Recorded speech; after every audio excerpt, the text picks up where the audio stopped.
ஸ்டாலின் வந்து அவங்க வந்து பேசியிருக்காங்க. அப்படியான சூழல் தான் இருக்காங்க சார். இல்ல அது அவங்கள்ட்ட தானே நீங்க கேட்கணும். யாரு சொல்றாங்களோ அவங்களுக்கு தானே தெரியும் எப்படி ஆட்சி கவிழ போகுதுன்னு.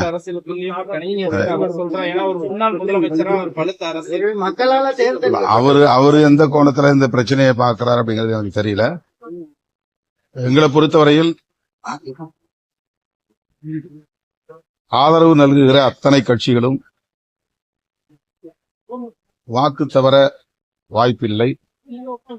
குறிப்பாக விடுதலை சிறுத்தைகள் கட்சி, இடதுசாரிகள், இந்திய யூனியன் முஸ்லீம் லீக், இந்த கட்சிகள் தாவேகாவுக்கு அளித்த வாக்குறுதிகளை கட்டாயம் காப்பாற்றும்.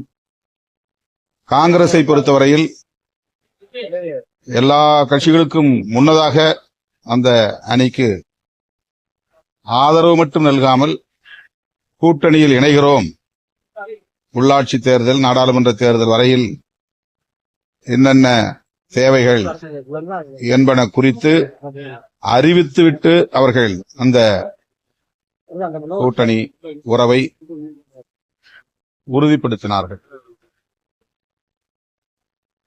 அடுத்து இடதுசாரிகள் வெளியில் இருந்து ஆதரவு நல்குகிறார்கள். 5 ஆண்டுகள் வரையில் இந்த ஆட்சி தொடர வேண்டும் என்பதே இடதுசாரிகளின் விருப்பம் என்பதை திரும்ப திரும்ப அவர்கள் உறுதிப்படுத்தி வருகிறார்கள். அதே நிலைப்பாட்டைத்தான் விடுதலை சிறுத்தைகள் கட்சியும் கொண்டிருக்கிறது.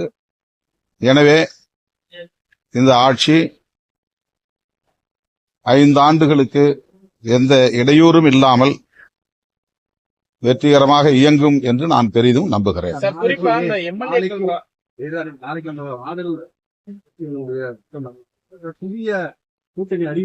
அது அங்க போய் பேசின பிறகுதானே தெரியும். முன்கூட்டியே இப்படி நானா சொல்ல முடியாதுல்ல.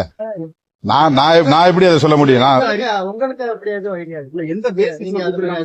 அவங்க இப்ப வந்து ஒரு தேநீர் விருந்துங்கிற அடிப்படையில் தான் அழைச்சிருக்கிறாங்க.